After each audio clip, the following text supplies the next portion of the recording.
Officer Mark had always been proud of his daughter Emily, until the day he suddenly caught a glimpse of his own flesh and blood, spray painting graffiti on the side of an abandoned building. Shocked and heartbroken, he approached her, demanding an explanation. As Emily turned to face her father, she whispered a reason that sent shivers down her father's spine. But what Emily did next would result in her own father arresting her immediately. But before we start, make sure to subscribe if you haven't, and hit that notification bell so that you won't miss any new stories. Mark sighed as he handcuffed his own daughter and led her to the police car. He couldn't believe that this was actually happening, and he was still in shock as he drove her to the police station. At the police station, all of Mark's colleagues were surprised to see that he had brought in his own daughter. What did Emily tell her father about the graffiti? What was her excuse, and why did he arrest her? Officer Mark was quite happy with his life. He adored his family, which consisted of his beautiful wife Andrea and their daughter Emily, and he enjoyed his job at the police station. His family and work had always been two separate things in his life, but on this particular day, they were about to clash for the first time. In the weeks before that one day, the police had received several calls about youngsters spraying graffiti on buildings all over town. Officer Mark had almost finished his shift when he received another call from a worried citizen about the exact same issue. Only minutes later, he arrived at the address the woman had given him, and he parked his car and got out. Officer Mark was in shock. He couldn't believe that this was really happening. He had never expected his own daughter to do such a thing. "Emily, please, what is going on? Why are you doing this? You do know this is illegal, right?" He spoke to his one and only daughter. "Dad, I know, I can explain, okay?" she answered him. "Emily, this is serious. I should arrest you for this. You're lucky that it was me who caught you and not another officer, and you're grounded for an entire month. What's going on? This is not right," he said. Finally, Emily sighed and said, "All right, but can you promise me you won't go after anyone? I need to talk to Dad right now, not to Officer Mark, okay?" Mark sighed and nodded. "No, that's not enough. I need you to promise me," Emily insisted. All right, I promise." Emily finally took a few steps closer to her dad, and she told him why she was doing this, and he listened intently. "Okay, that's a lot to take in, Em, and I kind of get it, okay?" he told his daughter. She had tears in her eyes, and she let out a deep sigh when he finally hugged her, feeling relieved. "However, that doesn't mean you can just go around town spraying graffiti on buildings. That's illegal. You could get into serious trouble for this," he went on. "Yeah, Dad, thanks, I know, but I just have to finish this. Please, you have to understand, I have to," she said. Mark stared at his daughter and his mouth fell open.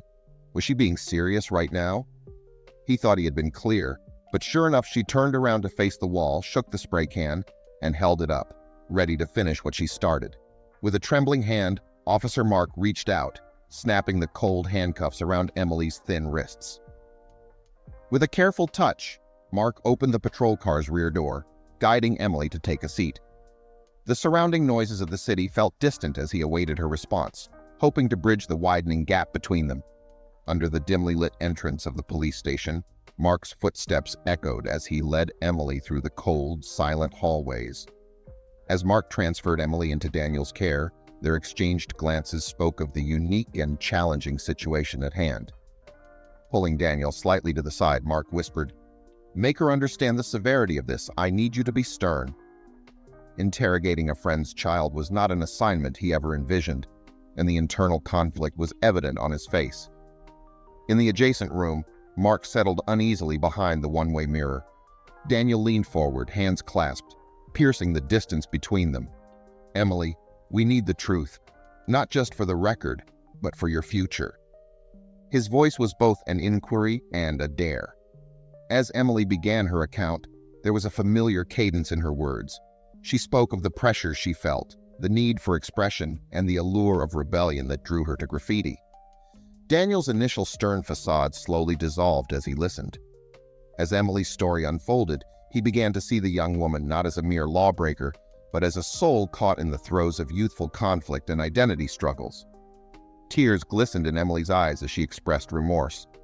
"I know it was wrong, and I understand the consequences," she admitted, her gaze seeking Daniel's, pleading for understanding. But the law doesn't run on emotions. Actions have consequences. He reminded her that understanding her motives doesn't negate the law she broke, emphasizing the need for responsibility and accountability. As minutes ticked by, Emily's defenses crumbled. Each tear that fell was a testament to the pain of recognizing one's mistakes. Thoughts raced in Emily's mind, swirling like a tempest. What would become of her future? Would this one act define her forever? Fears of jeopardized college applications, tarnished reputation, and broken trust loomed large. The uncertainty of the aftermath weighed heavily, making every passing second feel like an eternity. Unable to bear the sight any longer, Mark took a deep breath and slowly pushed open the door. The creaking hinge mirrored the heaviness in his heart. With each step towards his daughter, he was torn between his roles. Pulling back, Mark gently cupped Emily's face, wiping away her tears. "I understand why you did it," he whispered, ensuring she felt his genuine empathy. "But, Em," he continued, his voice filled with concern, "there are always lawful ways to express our feelings and fight for what we believe in." Mark began to suggest various paths she could take to channel her passion. Community service, peaceful protests, or even creating art in designated areas can make a difference, he advised. By advocating for her cause legally, Emily could inspire change without facing the harsh consequences of breaking the law. Between measured breaths, Emily began to unravel the deeper story. "Dad, I've been involved with Green Guardians, a climate activist group," she began, her voice laced with passion. Her involvement was not just about teenage rebellion. It was a cry for the planet, a desperate plea for awareness and change. Drawing from her pocket a crumpled piece of paper, she unfolded it to reveal an advertisement. A large company boasted about its eco-friendly initiatives, yet had been proven false. The graffiti, "You lied," was her and her group's outcry against the deception, their canvas a symbol of the public space the company had polluted with their lies. With a sense of frustration, Emily continued, "We tried reaching out, sending emails, attending their public events to ask questions. Feeling trapped in a cycle of neglect, Emily believed that a louder, bolder move was required. I thought if people saw the message, if they knew the truth, maybe something would change," she explained. In her eyes, graffiti was a means of reclaiming power, giving a voice to those silenced by authoritative bodies. As he listened, Mark began to grasp the depth of Emily's convictions. He sighed, reflecting on the drastic shifts in the world since his youth. "Fighting for a cause, especially in today's age, is tough," he conceded. While not condoning her illegal actions, he now better understood the battles his daughter was bravely facing. Holding hands across the cold metal table, the two made a solemn pledge. They committed not just to fighting for the environment, but to supporting each other, learning from one another, and promoting change responsibly. In that quiet room, amidst a tangle of emotions, a formidable team emerged, driven by love and a shared purpose.